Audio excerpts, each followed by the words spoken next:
Also in Copenhagen, covering the climate summit, is New York Times columnist Thomas Friedman, author of the must-read Hot, Flat, and Crowded. Tom, good morning. Good morning, Harry. Last time President Obama was in Denmark, he was trying to ride to the rescue of the Olympic bid for Chicago. He is there again. Is there any chance he can resurrect these climate talks?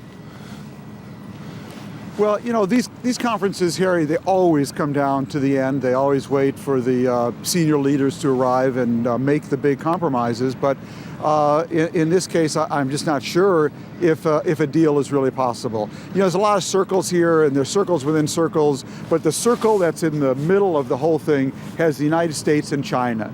And these two powers, very wary of each other, each is desperate not to have a deal here that will give strategic and economic advantage to the other. Right. That's what this is really about. Because and whether they can get a compromise, I'm not sure. Right, because the issue with China is China says, well, in principle, we're ready to kind of go along with this, but we don't want you sticking your nose in our business, this whole business of transparency. Is that what it's really about?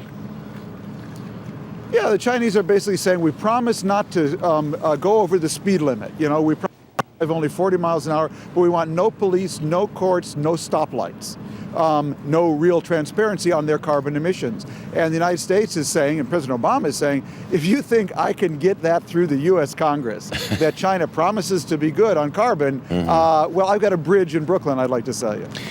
Speaking of bridges, and one that might be also difficult to sell, Secretary of State Hillary Clinton was in Copenhagen yesterday and promised that the United States would come up with at least $100 billion to help poorer countries.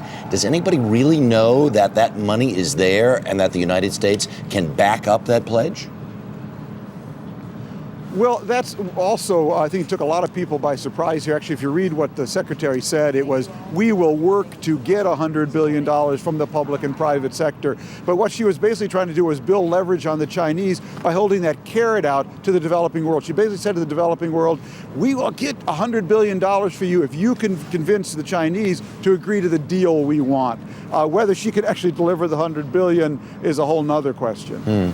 Press Secretary Robert Gibbs yesterday said it's better to come back empty-handed than come back with an empty agreement.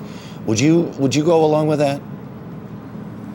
Oh, I absolutely would, Harry, because, you know, while I think you could end up with bad news out of Copenhagen, the good news is that countries all over the world have really started what I like to call the Earth race. You know, we had a space race back in the 60s. Who could be the first to put a man on the moon? Only 2 countries involved, only one winner.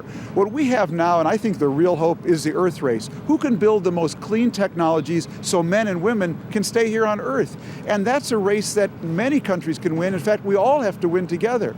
And my focus and my aspiration is the United States would take the lead in that, and I think many more countries would actually follow us than will ever do so under the compulsion of any treaty. Tom Friedman, thank you so much for your insight this morning. We do appreciate it. Pleasure. Thanks, Harry. All right, great to see you.